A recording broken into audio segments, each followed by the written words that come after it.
Sylvain Karoum, Merci Rachid pour ton invitation. merci de l'avoir accepté. Je rappelle que vous êtes expert comptable, commissaire aux comptes, consultant financier et membre du bureau CGM, la Confédération Générale des Entreprises du Maroc pour la région de Rabat, Salé, Kélytra. Intéressant avec vous parce qu'on va revenir bien entendu sur l'actualité dominante, qui est ce drame humain, cette catastrophe survenue à Tanger. Donc, et puis du coup, le secteur informel est revenu sur la scène. Ensuite, on va aller sur le terrain économique, microéconomique, parce que je vais profiter de votre présence, parce que vous êtes en contact avec des chefs d'entreprise de différents secteurs d'activité, donc voir un petit peu la tendance du moment d'un point de vue micro, et ensuite partir sur les enjeux en matière de nouvelles technologies. On dit que le monde post-Covid sera entièrement numérique et numérisé. Tout à fait, avec des changements majeurs qui s'annoncent, qu'on a connus depuis quelques années, mais qui aujourd'hui, avec le Covid, Tout va s'accélérer. on se rend compte qu'on est sur une ère d'accélération, l'accélération du temps, l'accélération de la technologie, des objets, etc. On en parlera tout à l'heure assez longuement. Et l'impact sur les métiers, sur les entreprises, donc des vrais sujets aujourd'hui. Sur le devenir des métiers, sur le des futurs devenir, emplois. sur demain, comment créer de l'emploi, comment essayer demain d'anticiper, comment aujourd'hui, entre guillemets, se créer une position à l'international en tant qu'État Maroc SA en matière de gestion technologique, etc. On reviendra effectivement là-dessus, mais sur le drame humain à Tanger, c'est 29 morts, bilan toujours provisoire, de personnes qui ont perdu la vie dans une cave d'une villa. Peut-être un mot là-dessus. Je pense oui, aujourd'hui on a un sujet depuis quelques années, de toute façon, sur l'informel, c'est un vrai sujet en matière de structuration de ce secteur informel. Je pense que beaucoup d'études ont été faites, notamment je fais référence à une étude qui a été faite en 2018 par la CGM sur l'informel, sur aujourd'hui comment essayer entre guillemets de redresser tout ce que nous connaissons aujourd'hui dans le secteur informel en matière de locaux inappropriés à l'usage d'une activité, en matière de la non-présence, non-déclaration, que ce soit fiscale, sociale, donc non-couverture des salariés. C'est des vrais sujets qui se posent. Et il me semble qu'aujourd'hui, c'est vrai qu'il y a un vrai besoin de créer une dynamique, un plan spécifique pour, en guillemets, recadrer toutes ces activités dans un cadre formel de façon appropriée. Alors maintenant... Mais dans ce cas précis, à Tanger, cette villa, sous-sol, l'installation d'une unité clandestine de couture qui employait 130 personnes, est-ce que c'est se dire, voilà, il y a, au-delà du fait qu'il y a une enquête en cours, mais est-ce que c'est un cas d'école en fait de ce qu'est l'informel chez nous, qui est mortel à la fois au niveau des vies humaines, puisque je rappelle qu'il y a eu des décès, 29 à ce jour, mais en même temps au niveau économique aussi. Je pense qu'on a eu déjà des cas auparavant, on a déjà eu des cas assez... Oui, bon, on rappelle tous l'affaire de Rosamore aussi, Rosamore, de Matelas. je pense que c'était en 2008, etc. Oui. Donc c'est des cas qu'on a déjà connus. Maintenant, je pense toute l'idée, c'est comment, entre guillemets, structurer le champ de l'informel, entre guillemets, comment essayer d'intégrer tous ces opérateurs à travers une vision qui est transversale. De mon point de vue, je ne pourrais pas aujourd'hui structurer l'informel uniquement en allant sur la partie fiscale, en considérant que c'est le seul moyen, entre guillemets, d'intégrer l'ensemble de ces opérateurs. L'idée, me semble-t-il, c'est aujourd'hui de voir la chose dans sa transversalité et de considérer qu'aujourd'hui, on a, semble-t-il, 40 milliards de dirhams qui est aujourd'hui le manque à gagner pour l'État, de chiffres qui sont, qui sont avancés, de 6 milliards de dirhams de manque de cotisation sociale, etc. Donc c'est, me semble-t-il, une vision transversale et de se dire aujourd'hui, le sujet, c'est une question sans doute, ce qu'avancent les opérateurs de l'informel de compétitivité, parce qu'ils considèrent que dans le textile, ils ne sont pas compétitifs parce que il y a une concurrence déloyale, il y a une concurrence, etc. par des acteurs en interne.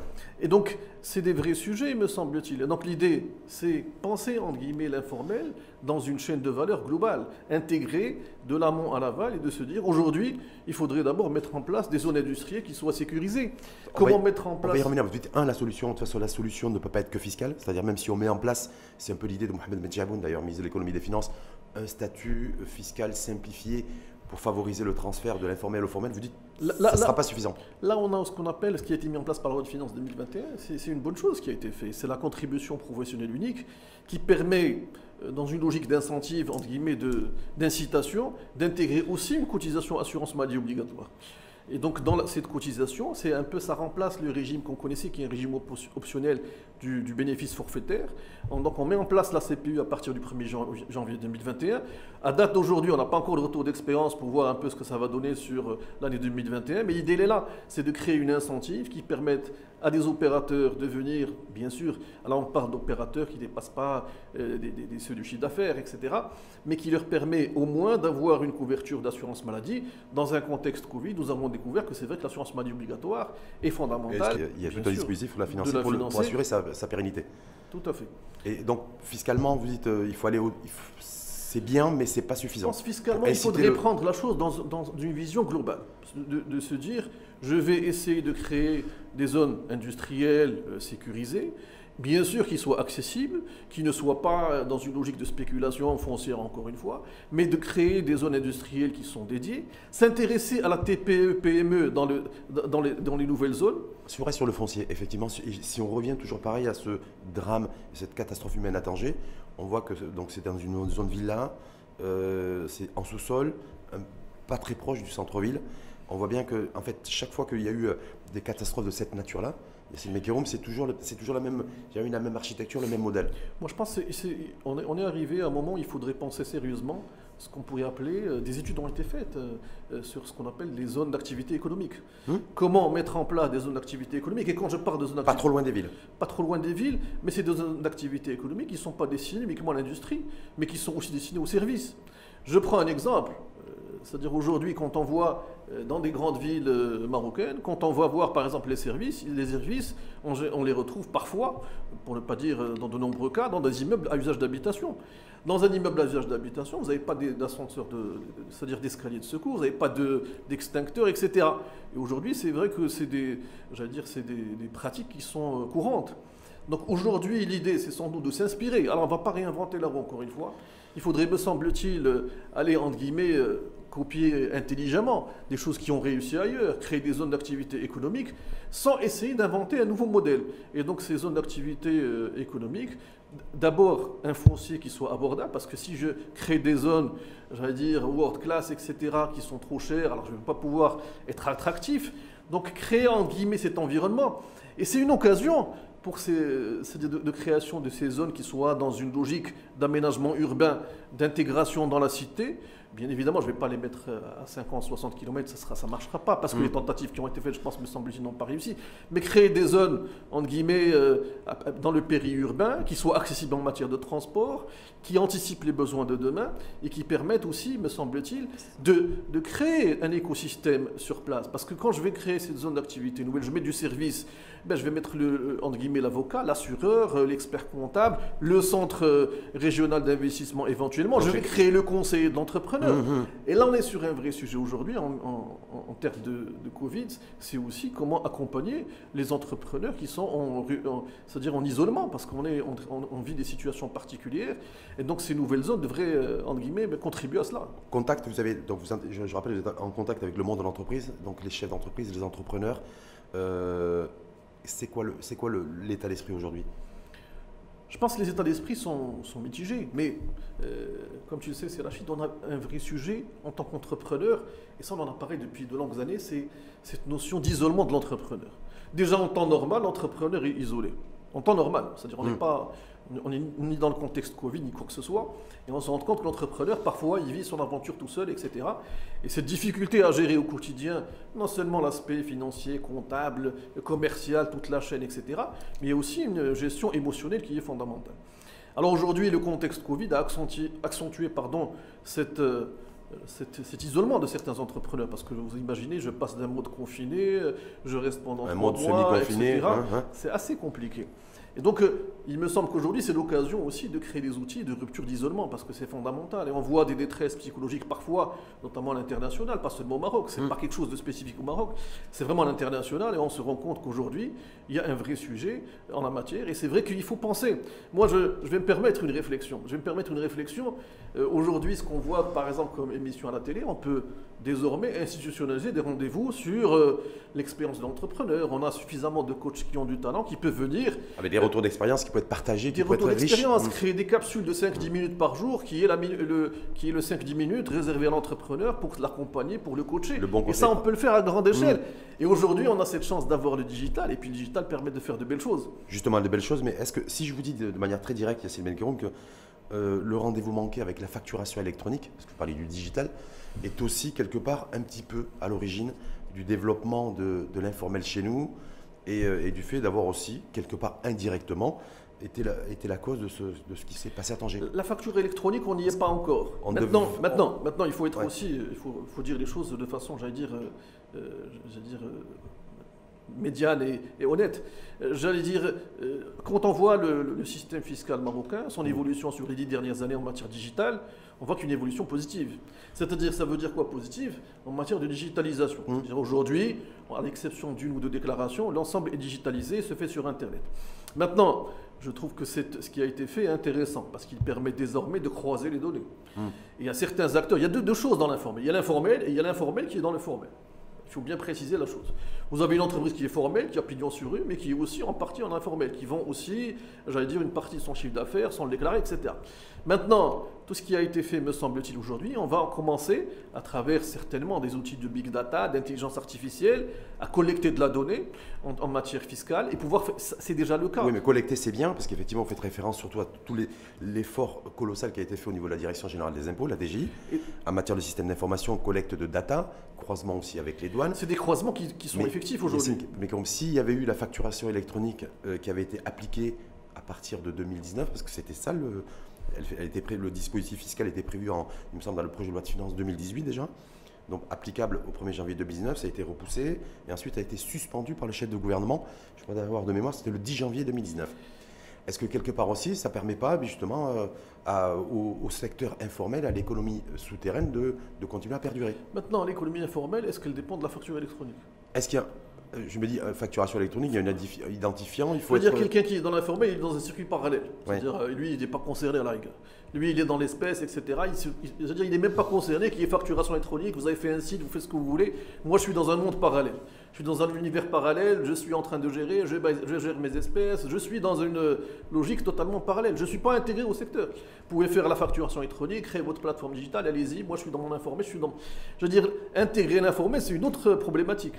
C'est comment, par exemple, faire en sorte que demain, les transactions qui se font soient en majorité des transactions qui se font à travers un canal qui n'est peut-être pas la banque, qui est peut-être demain l'équivalent de ce qu'on voit en Chine de WeChat, j'en sais rien. Mais l'idée, c'est de comment canaliser les flux financiers, les échanges. C'est-à-dire, moi, j'aurai d'espèces, peut-être que je vais arriver à une décision. C'est-à-dire la lutte contre le cash, le fait d'avoir le moins de cash possible qui circule. Moins de cash, par exemple. Ça peut être efficace pour éradiquer l'informel?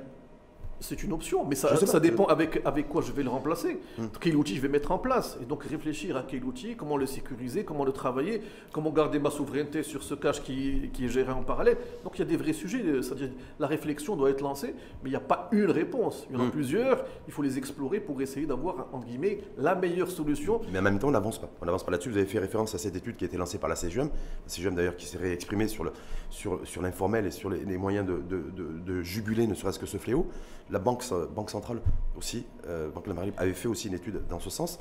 Plein d'études ont été faites, ça fait 15 ans qu'on parle de ça, comment faire basculer l'informel dans l'informel, mais on n'y arrive pas. Moi je pense que le vrai sujet, c'est vraiment d'aller, c'est mon point de vue, c'est cette notion de zone d'activité économique nouvelle, accessible, qui offre pas seulement des locaux, il ne faut pas offrir que des locaux, mais offrir entre guillemets des packages complets et entre guillemets permettre aussi de tenir compte demain peut-être d'un régime fiscal spécifique pour ces secteurs d'activité, leur offrir, exemple, on pourrait imaginer, alors il y a un débat international depuis longtemps sur la logique de flat tax, c'est-à-dire d'avoir une flat tax, de payer un taux, une contribution.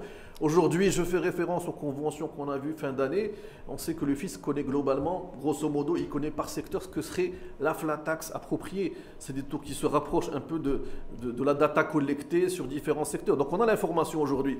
Maintenant, cette réflexion de dire flat tax, je la mets en place pour un opérateur qui n'est pas prêt à avoir une comptabilité, qui veut quelque chose de simple et qui peut demain venir, entre guillemets, me payer un forfait sur un montant, tout est all inclusive, entre guillemets. Et à ce moment-là, je peux, entre guillemets, imaginer, entre guillemets, à travers des incentives, mais du contrôle et de la sanction en parallèle aussi.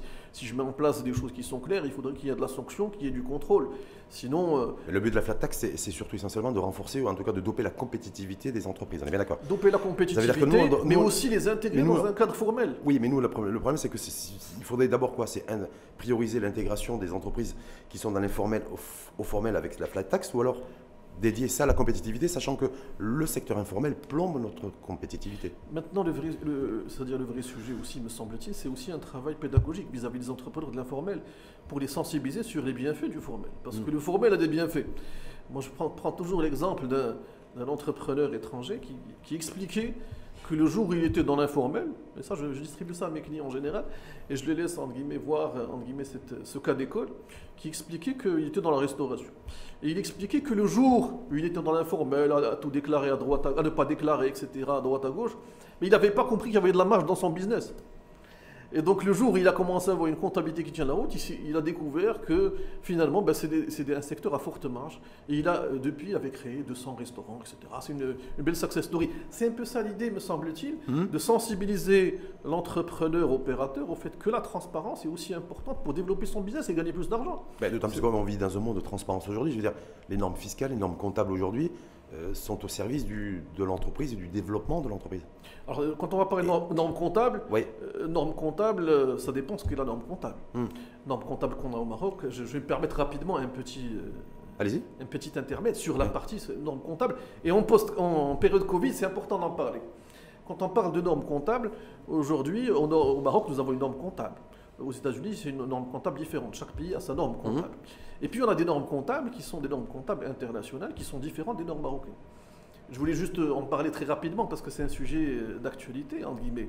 C'est qu'aujourd'hui, la normalisation comptable internationale, elle a beaucoup cette notion de cash flow futur, comment actualiser, etc., que nous n'avons pas adopté au Maroc, et quelque part, tant mieux en contexte Covid. Parce que c'est des sujets problématiques qui se posent aujourd'hui, de dire comment je vais valoriser un actif dans un contexte de crise Covid. Sur du court moyen terme. Donc, vrai sujet. Et donc, quelque part, on n'a pas ce sujet au Maroc aujourd'hui. Pourquoi vous dites tant mieux ? Tant mieux parce que quelque part la comptabilité patrimoniale que nous avons aujourd'hui garantira une certaine stabilité des bilans. C'est-à-dire je garderai mes valeurs d'actifs, etc. Si j'étais en mode actualisation des flux futurs, ça voudrait dire que certains actifs seraient à zéro dès le lendemain matin. Et donc comment je présente mon bilan et quid de mes fonds propres vis-à-vis de mes banques, etc. Vrai sujet de débat, c'est un vaste sujet. Mais en tout cas, parce qu'on est toujours sur l'informel, est-ce que valeur aujourd'hui, si on ne fait pas reculer progressivement l'informel, du coup, on ne pourra pas faire en sorte que notre économie franchisse un nouveau palier de croissance. Maintenant, il y a c'est-à-dire un vrai sujet aussi, je pense aussi en matière qui a été, comme vous le savez, l'AMO, l'assurance maladie obligatoire, a été lancée depuis 2007. Maintenant, c'est un vrai incentive pour les salariés, quand ils sont sensibilisés, de dire un salarié, quand il est soumis, j'allais dire qu'il est déclaré, il a déjà ce bénéfice de l'assurance maladie obligatoire qui est fondamental et important, au-delà des allocations familiales, etc. Maintenant, encore une fois, le sujet est un travail de fond, d'avoir une vision claire sur ce sujet et d'aller sur le terrain et d'activer l'ensemble des leviers, pas un seul. Donc j'ai la partie CNSS, comment simplifier la CNSS, comment il y a des dispositifs de prise en charge de la part patronale de l'AMO par exemple, parce que parfois l'opérateur, vous savez, qui est dans l'informel, n'est pas au courant des incentives qui existent. Vous avez déjà rencontré, vous, des chefs d'entreprise, des opérateurs qui sont dans l'informel, qui ne sont pas du tout au courant de tous les dispositifs qui existent. C'est pour cette raison qu'ils n'y adhèrent pas.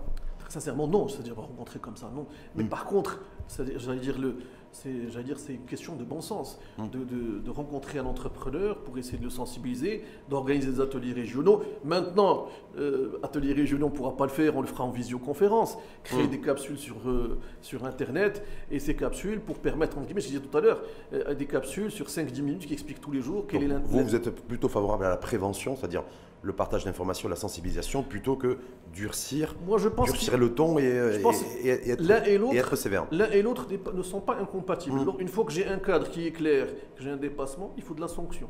Sinon, c'est la porte ouverte à tous les dépassements. La sanction, elle est fondamentale dans à chaque fois que j'impose une loi, la loi, elle est faite, entre guillemets, pour modifier le cours des choses. Je vais peut-être faire un parallèle. Un parallèle qui peut paraître ne pas avoir de lien direct, mais prenons le cas des sacs en plastique. sacs en plastique, il y a 3-4 ans, je pense, ça fait 4 ans, on a une loi qui est venue décider d'arrêter les sacs en plastique. Maintenant, on peut remettre en cause. Il y en a qui disent on retrouve désormais les sacs, etc., etc. Des sacs qui viennent de l'informel qu'on retrouve aujourd'hui, qui sont, etc. Bon, mais, j'allais dire, c'est un peu la loi de Pareto du 20-80. Quelque part à 80%, quand vous allez dans un supermarché, vous trouvez des gens qui viennent avec leur sachet, etc. Donc, quelque part, une loi a permis de changer les choses. Donc il faut aussi voir le côté possible de la chose et ne pas dire que ça ne marchera jamais, etc. Donc quelque part, j'ai instauré une loi, en assurer un bon suivi, ça peut permettre, entre guillemets, de lutter contre un fléau. En tout cas, même si j'arrive pas, entre guillemets, à 100%, si j'arrive au 20-80, j'intègre les 80, je garde les 20, c'est déjà une belle réussite. Et sur la conjoncture économique, parce qu'on va basculer sur aujourd'hui les nouvelles dynamiques, beaucoup se plaignent de l'attentisme. En fait, on ne sait pas trop ce qui se passe, les pouvoirs publics. Le gouvernement, pour l'instant, opte beaucoup plus sur la sauvegarde, essayer de préserver ce qui peut être préservé. On a vu avec la réunion du comité de veille économique, donc il y a reconduction des indemnités CNSS Covid pour les secteurs les plus touchés. Voilà. Qu'est-ce qui est dans l'air du temps selon vous et qu'est-ce que vous, une fois de plus, qui êtes en contact avec les chefs d'entreprise, voilà, c'est quoi le baromètre aujourd'hui? Moi, je pense qu'il y a des vrais sujets, il n'y en a pas un seul. Il y a des secteurs qui, me semble-t-il, étaient touchés déjà par des crises, c'est-à-dire avant le Covid, qui étaient déjà en difficulté. Et puis le Covid est, entre guillemets, quelque part, un accélérateur, dévoileur de fragilité de certains secteurs. Maintenant, il y a d'autres secteurs qui étaient, j'allais dire, qui avaient une stratégie. Je pense à l'exemple du tourisme, qui avait une dynamique qui se trouve aujourd'hui cassée par le contexte Covid. Ça, on est dans une logique, entre guillemets, de subir, entre guillemets, ce qui se passe à l'international. On n'est pas les seuls, mais c'est un vrai sujet. Maintenant, la question c'est de se dire, est-ce que ce Covid, il est là pour durer? La vaccination, elle est importante pour dépasser rapidement, entre guillemets, ce qu'on est en train de voir. Mais la logique, c'est de dire, est-ce que, selon ce qui se dit aujourd'hui, moi je ne suis pas spécialiste en la matière, mais d'après ce qu'on entend, c'est que ça serait cyclique, que tous les 2 ans, nous aurions désormais un virus qui viendrait arrêter l'activité, etc. Menacer en tout cas l'activité. Qui menace l'activité. Donc, et qui peut l'arrêter, parce que je suis en confinement, j'arrête. Donc des vrais sujets. Maintenant, la question qui se pose, c'est de se dire comment repositionner ma stratégie en tant que Maroc SA dans une logique de maximiser, entre guillemets, mon potentiel sur des secteurs où je peux maximiser, où je peux maîtriser mon offre et ma demande. Vous dites aujourd'hui, par rapport au timing dans lequel on est, puis l'environnement global dans lequel on s'inscrit, la nouvelle génération, en tout cas, d'investisseurs ou l'investisseur tout court, va orienter son investissement en tenant compte, en ayant comme marqueur le Covid. C'est-à-dire ça peut revenir demain. Très sincèrement, donc du coup, ça va y a... Quand on a démarré le Covid au mois de mars, quand on a eu le premier confinement au mois de mars, on se disait que si ça durait jusqu'à fin avril, c'était encore jouable, fin avril, fin mai, c'est-à-dire qu'on pouvait rapidement redémarrer. Maintenant, c'est vrai que ça a duré, etc. On voit un peu l'état actuel. Maintenant, je pense que oui, un investisseur aujourd'hui, ça va être compliqué de demander à un investisseur aujourd'hui, en 2021, sauf bien sûr l'entrepreneur qui est dans une logique de prise de risque importante, d'investir dans un secteur qui est totalement touché, sinistré, ça va être compliqué de faire par exemple du tourisme aujourd'hui, d'investir, sachant que si demain les choses reprennent, c'est un secteur aussi qui a du potentiel. Maintenant, sur le contexte actuel, c'est vrai que ce qu'on voit, c'est il y a un attentisme certain. C'est vrai que les entrepreneurs attendent de voir. Et puis il faut, je pense, me semble-t-il, aussi redonner confiance. La confiance est importante dans l'acte d'investir. Et la confiance, comment elle s'acquiert? Quelque part, j'allais dire, elle se donne par tout moyen. C'est des petits gestes, des petites choses. La vaccination, je pense, on sent que la vaccination ça rebooste un petit peu ça redonne envie, etc. Ça donne de la confiance, ça rassure, entre guillemets, les entrepreneurs, opérateurs.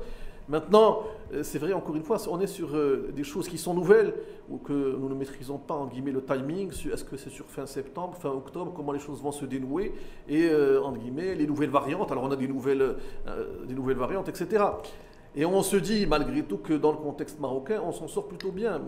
Moi, par exemple, je voyais un opérateur basé au Portugal, avec lequel j'ai un contact, je discute avec lui. Donc, Portugal, c'est plus compliqué.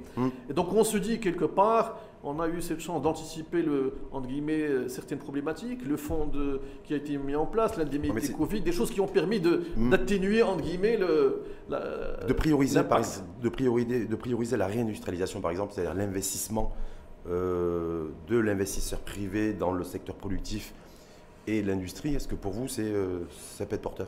Moi, je dans, pense, dans le contexte global dans lequel nous moi, je sommes. pense aujourd'hui, le débat sur l'industrie est un débat de fond.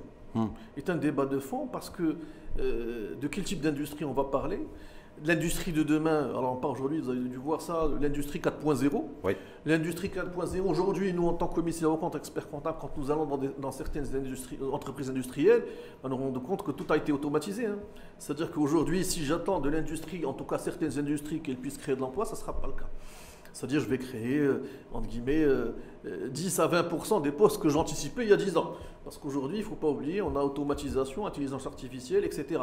Et donc, quelque part, l'industrie, il ne faut pas compter que sur... Alors, il y a certains segments de l'industrie qu'il faudrait cibler, qui sont, j'allais dire, pourvoyeurs d'emploi. Je pense notamment à ce qui a été fait dans le cadre du programme automobile, qui permet de créer de l'emploi, etc. En tout cas, l'industrie d'aujourd'hui et surtout de demain, c'est plus de rentabilité, plus de compétitivité, plus de productivité, mais pas forcément plus d'emplois. On le voit d'ailleurs, c'est une tendance mondiale. Si je puis me permettre, sur cette notion de compétitivité, industrie, etc., il faut aussi se positionner dans une économie qui jusqu'à présent a été est désormais mondialisée. Qui n'a pas été, mais qui est désormais mondialisée. Quand je prends l'exemple de la concurrence industrielle avec nos amis chinois, maintenant c'est un vrai sujet. Moi, je vais vous raconter une anecdote assez sympathique. Quand vous dites ça, je vais vous raconter une anecdote assez sympathique. Oui. J'ai un de mes clients qui était parti faire un salon en Chine en 2010-2011 dans son secteur d'activité. Et en revenant de Chine, on fait un débrief sur sa visite, etc. Et il me présente à ce moment-là, 2011. C'est la préhistoire, entre guillemets, de l'ère du digital d'aujourd'hui. Et il me montre une petite clé USB. Une clé USB, il me dit, est-ce que tu sais ce que c'est? Je dis, oui, c'est une clé USB. Alors à ce moment-là, il me dit, est-ce que tu peux la voir, cette clé, concrètement, c'est quoi? C'est quoi? C'est une clé en 2011 qui faisait 1 Tera. Et qu'il avait acheté, je ne me rappelle plus le chiffre, mais c'était à un prix dérisoire de $40, $50. Donc, pour dire qu'en 2011... C'était il y a 10 ans. Il y a 10 ans, exceptionnel. Et donc, moi, c'est vrai qu'on se dit à un moment... Et c'est-à-dire, cette clé qu'il avait partagée avec moi, c'était dans l'idée de dire comment aujourd'hui gérer, nous, parce qu'ils sont dans l'industrie, notre compétitivité de demain par rapport à des critères de compétitivité ailleurs qui sont, j'allais dire, cette clé arriverait au Maroc à un prix de ça à l'époque. C'est-à-dire, c'est comme si je fabriquais une clé aujourd'hui de 1 Tera qui arrive au Maroc à, entre guillemets, à 30 dirhams. On fait comment pour être compétitif si on veut créer cette industrie? Ça veut dire quoi? Ça veut dire que l'évolution de la technologie et de la tech aujourd'hui va extrêmement vite.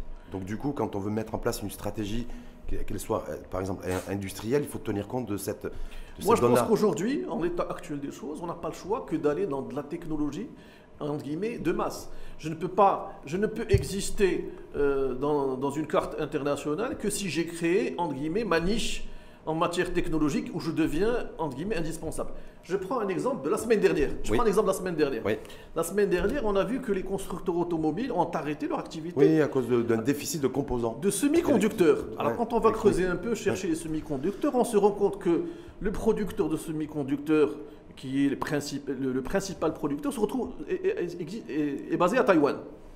Et que ce producteur, aujourd'hui, considère que l'automobile n'est pas le plus rémunérateur et commence à produire pour d'autres secteurs. Et poum. Donc, quelque part, il faudrait, entre guillemets, faire une vision, un mapping des secteurs à l'international, se dire où sont les segments où nous, on peut être compétitif et où demain, on devient indispensable et où demain, on assure, entre guillemets... Sauf que Yassine Benkeroum, il y a une donne, à mon avis, une exigence importante, c'est que l'innovation, il faut ou on la crée soi-même, donc elle nous appartient, ou alors on l'importe. Et c'est pas la même chose. On est bien d'accord, c'est-à-dire s'inscrire dans la tech, la technologie de masse. On est bien d'accord sur ça, mais il me semble, de par mon expérience, qu'aujourd'hui, on peut, entre guillemets, casser ce que nous avons connu jusqu'à présent, de passer par la société industrielle pour aller vers la technologie, c'est-à-dire le parcours classique aujourd'hui, grâce aux nouvelles technologies, on a cassé cette chaîne d'apprentissage. Je vous donne un exemple, encore une fois, j'ai parlé d'un exemple concret. Oui. Moi, j'avais reçu à l'époque, en tant que jury, dans une association d'entrepreneurs, un jeune Marocain qui était venu présenter son projet, qui avait développé de belles applications informatiques sur mobile, etc. Et en arrivant, il nous disait, moi, excusez-moi, je peux pas parler français. Il dit, allez-y, exprimez-vous, mais je parle uniquement anglais. Oui, faites-vous plaisir, allez-y. Alors, il parle anglais, pourquoi? Mais il dit, j'ai appris sur YouTube à parler anglais, j'ai appris à développer mes applications. Ça, c'est une belle réussite. Il a développé, il a créé sa chaîne de valeur, il a créé son modèle, etc. Et quand on lui posait des questions, il disait mon mind, c'est un mind de développement américain. Moi, je ne suis pas dans le. Donc, même sa façon d'appréhender le monde. Donc, il n'est plus au Maroc. Il est au Maroc, il est toujours basé au Maroc. Il a créé son. Donc, ce que je voulais dire, c'est qu'aujourd'hui, nous avons la possibilité de faire des ruptures technologiques importantes grâce aux nouvelles technologies, bien sûr, grâce au potentiel des jeunes que nous avons aujourd'hui. Oui, mais aujourd'hui, comment, entre guillemets. Alors, moi, je vais poser une question. Yacine Benkaoum, moi je suis d'accord avec vous, mais on va prendre un sujet qui est d'actualité. On va parler du Covid, du contexte sanitaire, c'est-à-dire sur les vaccins. Aujourd'hui, on se rend compte que les pays qui bénéficient de stocks de lots de vaccins, c'est ceux qui ont essentiellement investi dans la recherche et le développement, qui ont trouvé le vaccin ou alors qui produisent du vaccin sous licence. Donc la R&D, elle est centrale. Recherche et développement et innovation. Quand on voit chez nous, par exemple, l'industrie pharma, aujourd'hui, ils vous disent que on ne peut pas produire du vaccin. Et quand je vois le budget annuel des 50 labos au Maroc qui investissent dans la R&D et l'innovation, c'est 300 millions de dirhams par an. Donc je me dis, est-ce que fondamentalement, l'innovation et la R&D, chez nous, c'est vraiment le parent pauvre. Donc je veux bien qu'on s'inscrive dans une dynamique de digitalisation, de numérique, de développement d'applications, d'intelligence artificielle. Mais le problème, c'est qu'on n'investit pas dans la recherche et développement. Si je puis me permettre, c'est Rachid, si je veux demain créer cette dynamique, il faudrait que j'ai déjà, entre guillemets, un préalable. C'est-à-dire que j'ai créé un tissu économique qui crée de la valeur et que cette valeur, entre guillemets, me permet désormais de raisonner dans une logique capitalistique. Quand on voit les laboratoires à l'international, c'est des laboratoires privés, c'est des laboratoires qui sont cotés en bourse, il y a une logique financière derrière. La logique financière, est-ce qu'il faudrait la pousser jusqu'à son comble, entre guillemets? Parce qu'aujourd'hui, je ne vois pas d'autre option. Hein. Mais je me permets juste une chose. Oui. La logique financière aussi a ses limites. Parce qu'aujourd'hui, quand vous allez trouver le laboratoire Pfizer aux États-Unis, vous allez trouver, je ne vais pas citer l'actualité récente, par exemple, sur la bourse de New York, etc. Mais on a pu voir, par exemple, que l'action Pfizer, c'est une action où il y a, je sais pas, 1 million de personnes qui ont acheté des dérivés sur cette action, qui spéculent, etc. Donc il y a d'autres sujets. Maintenant, je pense que oui, pour arriver à investir dans la recherche, on est sur de la haute technologie. Il y a des moyens capitalistiques. Si je crée le préalable, entre guillemets, pour investir des sommes importantes, c'est de créer un écosystème important. Et cet écosystème doit s'autofinancer par la suite. C'est-à-dire que demain... S'autofinancer, c'est-à-dire qu'il faut qu'il y ait un, marché. Non, ça veut dire que demain, je vais créer des pôles de recherche, des choses qui ont déjà commencé, qui sont pas encore, qui sont, j'allais dire, encore au stade, je pense à certaines fondations de recherche qui sont mises en place, etc. Maintenant, l'idée, c'est comment créer une taille critique de recherche qui permette d'avoir du résultat. C'est-à-dire Est-ce que la recherche, c'est pas avant tout de la culture de la recherche? Parce que très souvent, on parle de R&D, recherche et développement, innovation, il faut yaka, mais est-ce que le premier préalable, Yacine Benkaoum, c'est pas déjà de faire en sorte que nos jeunes, par exemple, aient cette culture de la recherche? Je pense que la recherche, c'est une culture, mais au-delà d'une culture, c'est l'apprentissage continu. Et c'est de baigner dans cet environnement. Exemple, on prend le cas des... Je pense... Aujourd'hui, je ne vais pas utiliser un terme, mais c'est-à-dire que la notion de mettre en place, d'inculquer à nos jeunes de la recherche, le savoir, la culture, etc., on est sur un contexte très particulier dans le digital. Aujourd'hui, en tant que, j'allais dire, nous sommes des consommateurs passifs. Quand nous sommes dans une logique de voir des vidéos YouTube, de voir Instagram, etc., on est dans une logique de consommation passive, donc pas active. Donc l'idée, c'est un peu s'inspirer aussi, sans doute. C'est d'inverser. Non, de s'inspirer de... Moi, je prends un modèle qui est intéressant, le modèle de nos amis chinois. C'est-à-dire, créons notre propre écosystème d'application. Nous avons les talents pour le faire, nous avons des jeunes qui savent développer, nous avons des sociologues, des anthropologues qui peuvent réfléchir, et on crée, entre guillemets, notre propre écosystème, entre guillemets, d'applications mobiles, par exemple. Mais en même temps, j'ai un marché d'1,4 milliard d'habitants et je suis surtout parti pour conquérir le monde. Donc du coup, voilà, j'ai une vision et une économie d'échelle qui est extrêmement vaste. On est bien d'accord. Mais rien n'empêche qu'aujourd'hui, c'est-à-dire l'avantage des nouvelles technologies, c'est aujourd'hui, c'est de pouvoir faire, en étant small, de faire des grandes choses avec peu de moyens. Aujourd'hui, développer par exemple une application mobile, il y a 15 ans, il fallait peut-être 3 mois, 6 mois. Aujourd'hui, vous pouvez le faire en 24 heures. Il y a des outils de développement qui sont très... C'est-à-dire cette notion d'agilité. Mais pourquoi ça n'avance pas chez nous, à ce niveau-là? On parle beaucoup de start-up, quand on regarde de près. Je pense que le vrai sujet aujourd'hui, le vrai sujet, c'est comment, entre guillemets, faire une transition de l'idée d'entreprise vers ce qu'on appelle des licornes, etc. Comment essayer de transformer. Et je pense que nous avons besoin, à un moment donné, de nous poser, de se dire, toutes ces startups qui sont intéressantes, vous en pouvez voir dans l'écosystème, qui par contre, parfois on retrouve les mêmes, il faut juste dire, on retrouve les mêmes startups. C'est comment, entre guillemets, ouvrir entre guillemets, le champ des possibles pour tous les jeunes, pour dire que voilà, vous avez les moyens de... Mais est-ce que c'est l'entreprise qui joue pas son rôle ou c'est les startups en fait qui ne sont pas forcément adaptées et alignées aux besoins de l'entreprise? Moi, je pense, de mon point de vue, selon ma connaissance un peu du sujet, c'est qu'aujourd'hui, nous avons besoin de créer un écosystème, cet écosystème soit dynamique, et quelque part, à un moment donné, dans ce maillon de la chaîne, créer un accompagnement de ces startups pour leur permettre, entre guillemets, de passer au stade suivant. Le stade suivant, c'est quoi? C'est se benchmarker par rapport à l'international. C'est comment demain trouver des idées nouvelles et pouvoir les vendre, pas seulement sur le marché marocain, mais une application mobile, je peux la vendre aussi à l'international, etc.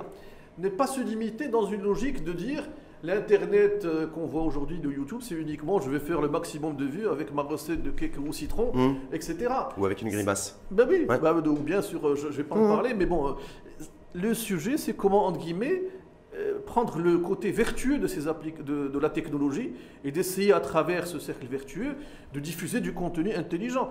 Exemple, quand je vais m'intéresser par exemple aujourd'hui à l'enseignement, prenons le cas de l'enseignement, aujourd'hui, ce que je vais dire est un peu choquant, mais on peut se dire qu'aujourd'hui le contexte Covid nous a montré que finalement, dans une spécialité donnée à l'université au Maroc, je peux avoir 5 profs qui font des cours magistraux sur YouTube, sur Internet, je les diffuse à distance. J'en ai besoin de 5. Donc c'est vraiment un modèle économique. Je prends les 5 meilleurs qui savent expliquer, etc. Je diffuse de la vidéo, etc. Maintenant, c'est aussi vaincre toutes les résistances au changement, c'est travailler tout un modèle, c'est comment faire en sorte aussi, parce que moi j'ai vu qu'il y a même des étudiants qui veulent du présentiel, parce qu'ils considèrent que le distanciel n'est pas bon, etc. C'est des vrais sujets. Et des parents mais également. Ouais. Il me semble que le Covid trace de nouvelles frontières de ces business. On aura un avant, un après. Mais ce comment créer un mix? Ce post-Covid, c'est quoi? C'est les modèles alternatifs qui peuvent... C'est créer des mix entre présentiel, distanciel, etc. Ouais. Comment créer de la valeur? C'est plus de télétravail aussi, c'est plus de... Voilà. En fait, il y a tout qui est bousculé. Tout qui est bousculé. Ouais. Comment se benchmarker par rapport à ce qui se fait à l'international? Parce que parfois même l'international se découvre. Et nous avons, entre guillemets, aujourd'hui, en 2021, la chance d'être, entre guillemets, up-to-date. Je n'ai pas besoin de me déplacer. Je suis là, je télécharge une appli, etc. Je vois ce qui se passe dans le monde. Aujourd'hui, l'accès au savoir, il est illimité, il existe, il est partout, j'ai une connexion. Il faut bâtir aussi sur ce qu'on a. On a relativement des connexions qui sont de qualité, une bonne couverture du territoire, réseau, etc. Donc, maintenant, la question qui va se poser, c'est cette notion, par exemple, je vais anticiper un peu, c'est comment avoir mon cloud souverain. Ce qui se pose aujourd'hui, mes data, où seront mes data? Est-ce que c'est toujours possible aujourd'hui quand on voit les géants du web qui sont partis à la conquête de tous les continents, y compris le continent africain, où ça collecte de la data, on voit qu'ils influencent le mode de consommation du consommateur. J'aime bien l'expression qui dit une chose, quand vous voyez que c'est gratuit, sachez que vous êtes le client. Quand vous êtes sur Internet, vous voyez que c'est gratuit, sachez qu'on vend vos données, c'est vous le client. Vous dites c'est super, c'est gratuit. Non, mais vos données sont vendues, vous êtes le client qu'on utilise. Mais est-ce qu'on n'a pas pris trop de retard aussi, une fois de plus, parce que tous les géants du web, big data, qui soient américains d'ailleurs et chinois, parce que les deux d'ailleurs sont en rivalité sur ce terrain-là, ne serait-ce que chez nous, enfin, en tout cas sur l'ensemble du continent africain. Et du coup, les places sont déjà prises. Moi, je pense qu'une chose, je pense que les places ne sont pas prises, parce que c'est un monde qui est, j'allais dire, si on considère que tout est déjà pris, on s'arrête, puis on devient des consommateurs passifs. Moi, je pense qu'il faut être dans une logique active, de se dire, il y a des places à prendre. On peut démarrer petit. Si demain, je commence avec 36 millions de Marocains, j'ai déjà 36 millions. Et si je crée une autre application, si je crée une application qui est obligatoire, avec une bonne conception, avec des échanges de données, etc., j'ai déjà une... Oui, mais en même temps, je veux dire, au Maroc, effectivement, j'ai 36 millions de personnes, j'ai 15 millions de personnes qui ont un compte Facebook, j'en ai des milliers aussi qui sont sur différents... À moi de me différencier... Donc est-ce que là, ça ne veut pas dire qu'il y a les places sont déjà prises? Non, mais à moi de me différencier, de créer des choses qui soient utiles au quotidien. Je dis n'importe quoi, je vais créer une application que je vais être obligé d'utiliser dans mon quotidien, à travers ma CIN, etc. Donc il faut une conception derrière. Comment me différencier pour essayer de me retrouver une souveraineté dans le cloud? Moi, j'avais fait une formation en 2009 avec un représentant Google. 2009, c'est la préhistoire. Et à ce moment-là, l'expert Google nous expliquait tout ce qu'on a vécu aujourd'hui. C'est-à-dire que c'est des choses que... C'est-à-dire quelque part, on a... Qui était prévisible. Tout était prévisible. C'est prévu que l'application mobile, le cloud, etc., délaisser vos serveurs, etc., tout ça a été prévu. C'est-à-dire, moi, je parle de 2009 et on sortait de la réunion, on a passé un week-end, un samedi, dimanche, on se disait, c'est impressionnant ce qui est en train de se produire. Mais on a vécu le smartphone, l'émergence, le smartphone qui permet de tout faire, etc.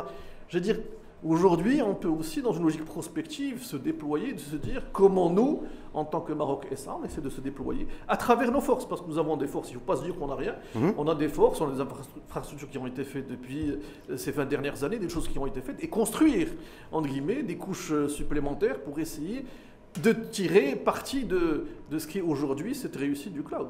Pour parler de cet expert Google, donc c'était la préhistoire, c'était en 2009. C'est en 2009. Aujourd'hui, depuis quelques temps, on n'arrête pas de parler de crypto-monnaie, de Bitcoin. Alors que juste avant le Covid, on dit ouais, non, mais de toute façon, c'est quelque chose qui. C'est un peu du flan, c'est pas quelque chose de très sérieux qu'il faut prendre au sérieux. Puis là, on a l'impression en fait que les choses sont en train de se préciser.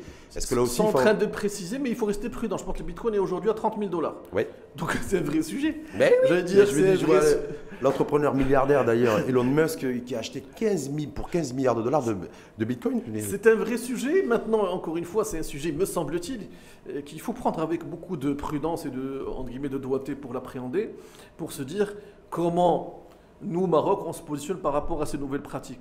Comment nous, entre guillemets, on crée notre propre modèle. Comment nous, à notre échelle, on peut créer un modèle qui soit inspiré, peut-être créer une crypto-monnaie locale, je dis n'importe quoi. Mais réfléchir dans un contexte global, mais aussi localement, comment nous, on peut faire. L'Afrique est en train de créer sa nouvelle monnaie, l'ECO, vous avez vu, monnaie unique africaine, alors que le monde aujourd'hui, les États-Unis, nous parle de Bitcoin. Tout à fait. Donc maintenant, est-ce qu'il y a des gens qui ont qu'il y a un oublier décalage, que le Bitcoin est une monnaie qui a varié aussi l'année dernière, qui avait des variations, etc. Oui. Des gens qui ont perdu de l'argent, etc. Donc c'est pas seulement à sens unique. Est-ce que le Bitcoin demain va... C'est-à-dire, c'est très difficile, sauf avoir une boule de cristal, de dire le Bitcoin dans 6 mois combien il va coûter, etc. Est-ce qu'il y a un vrai, en tout cas selon vous, un vrai enjeu en matière de crypto-monnaie? L'enjeu qu'on a, c'est de se dire aujourd'hui, c'est la technologie qui est derrière. Ce qui nous intéresse, c'est de se dire cette technologie qui a supporté la blockchain, qui permet de sécuriser les transactions, qui permet de supprimer les certificats, à quoi déjà nous, on peut l'utiliser pour autre chose? Cette technologie qui existe, comment nous on peut l'utiliser? Je dis n'importe quoi, on peut l'utiliser demain pour identifier tous les ouvriers, opérateurs dans des usines, pour s'assurer que ce sont des usines qui sont, entre guillemets... et pour faire le lien avec le début du débat, avec ce qui s'est passé à Tanger. Donc à ce moment-là, j'ai mon application, je définis, voilà, je suis dans cette... J'arrive, je scanne un QR code à l'entrée de mon usine, poum, ça renvoie que cette usine n'est pas déclarée, etc. Je dis n'importe quoi. Oui. C'est comment mais on va aussi, vers ça, a priori. S'approprier ces outils de nouvelles technologies, aujourd'hui le smartphone, etc. Et donc ces outils me permettent quelque part de mieux sécuriser, entre guillemets, et de mieux déployer mes politiques publiques. C'est un peu ça, me semble-t-il, un vrai sujet. Donc transparence et efficacité. Est-ce que c'est ça en fait, le monde dans lequel on va, qui va être dans le moteur et les nouvelles technologies? Moi je pense transparence, efficacité, opportunisme intelligent. Il faut être opportuniste de façon intelligente. C'est pas l'opportuniste qui veut tout gagner tout seul. C'est l'opportunisme intelligent pour une collectivité. Moi j'aime bien, je vais reprendre une phrase du président Biden quand il était en 2014, quand il est venu à Marrakech au Global Entrepreneurship Summit.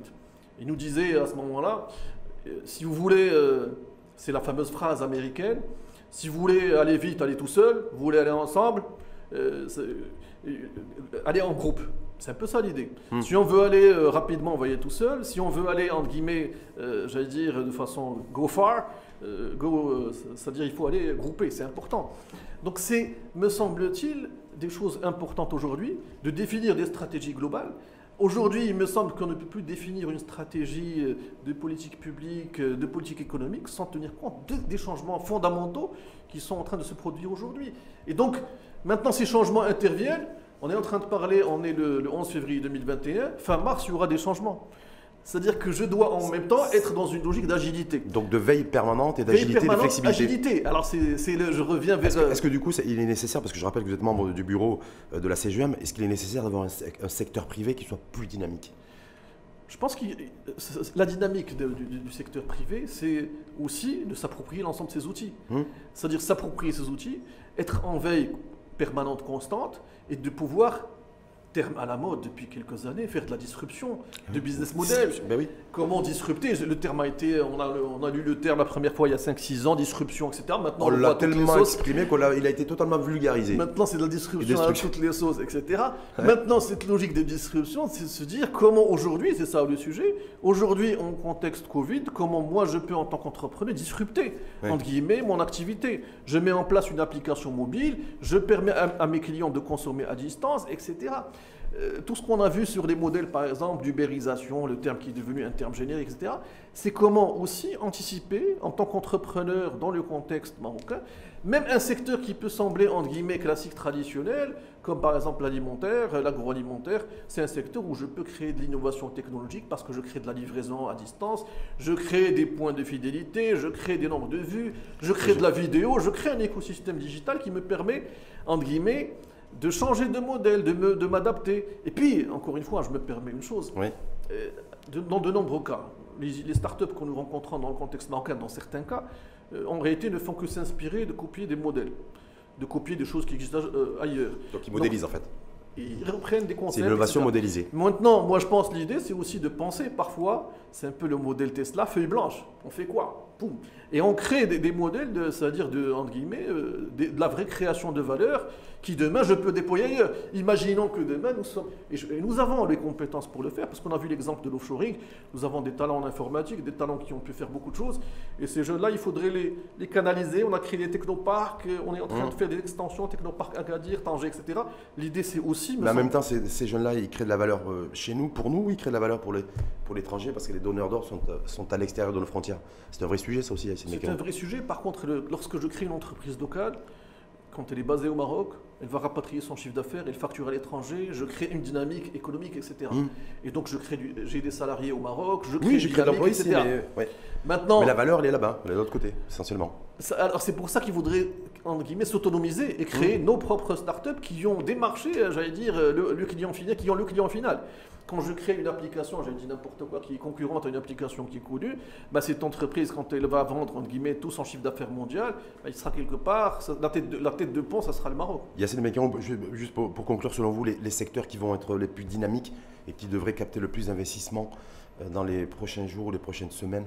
Je sais que vous n'êtes pas devin, hein, mais en même temps, voilà, est-ce que pour vous, il y a vraiment des secteurs, on sait qu'il y a des secteurs qui sont en difficulté depuis plusieurs mois, d'autres secteurs qui auront du mal à redémarrer. Quels sont pour vous les secteurs qui pourraient... Parce qu'on a pu voir, le contexte Covid a montré par exemple que le secteur agricole est un secteur qui a été résilient. Maintenant, on peut disserter longtemps sur la chaîne de valeur, sa répartition de valeur ajoutée, ça c'est un autre sujet, c'est un vrai sujet. Par contre, on a pu voir que sur toute la période Covid, confinement, pas confinement, les stratégies à long terme qui ont été faites par le Maroc sont viables.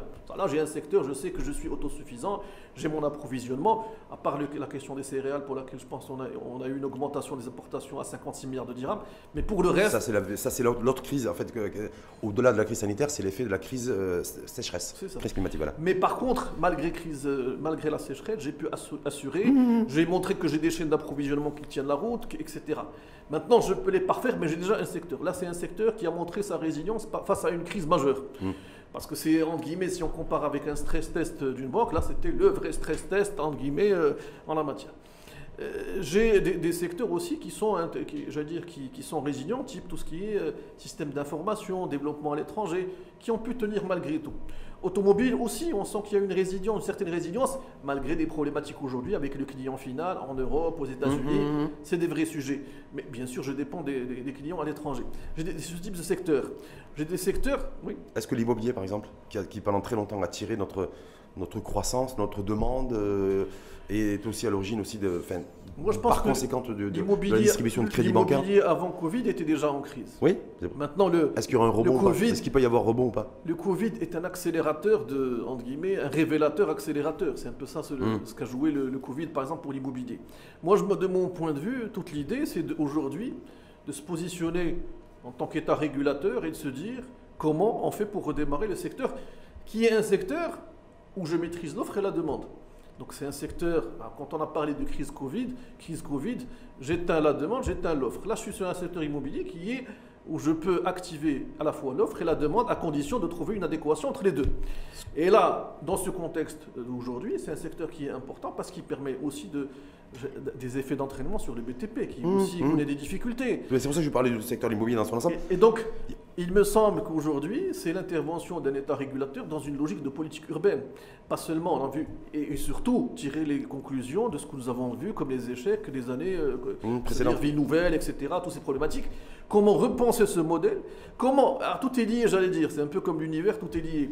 C'est que c'est lié avec l'informel, je mets en place des nouvelles zones d'activité, donc je crée de l'activité. Comment créer de la mixité sociale? Comment créer, entre guillemets, des nouvelles villes pensées dans une logique de 2030-2040?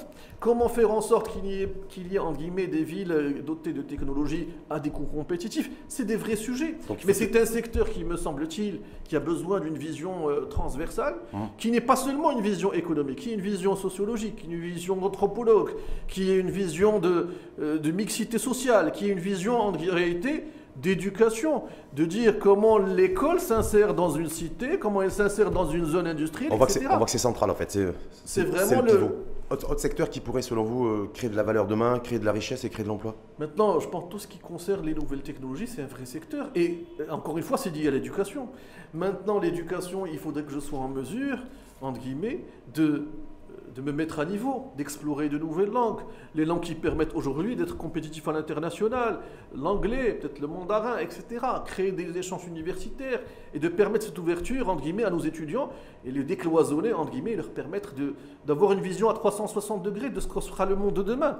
Bien sûr, en gardant une identité très forte, ne pas être totalement, j'allais dire, dans une logique de mimétisme.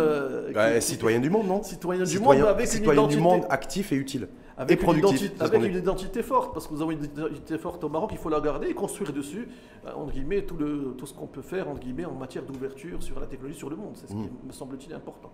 Merci en tout cas à vous. Yacine Menkeroum, donc optimiste, hein, vous qui êtes toujours expert comptable, consultant financier. Le principe de base, c'est que les émotions reflètent, c'est-à-dire influent sur la réalité. Donc il faut rester optimiste pour attirer des belles choses. Sinon, et ça c'est le volet accompagnement du dirigeant. Quand on parle d'accompagnement, aujourd'hui certains dirigeants ont besoin d'un accompagnement émotionnel, de se dire comment retravailler, comment sortir d'un environnement où tous les jours on va parler de faillite, d'arrêt, etc. Il faut sortir de cet engrenage, rester dans le positif. Et puis se dire que c'est le positif qui influe sur l'émotion et que l'univers c'est-à-dire étant connecté, ben forcément chacun appelle cette connexion selon sa croyance, mais l'univers permet d'attirer des belles choses. Quand je suis positif, j'attire de belles choses et c'est passer de l'anxiogène à l'oxygène. Ah oui. Merci en tout cas infiniment à vous. Merci à toi, Yacine Menkeroum. C'était un plaisir. Plaisir partagé. Yacine Menkeroum, donc je rappelle, expert comptable, commissaire aux comptes, consultant financier, membre du bureau CGM, Confédération Générale des Entreprises du Maroc, pour la région de Rabat, Salé, Kénitra. Je suis complet? C'est parfait, c'est Rachid. Merci à vous et à très bientôt. À très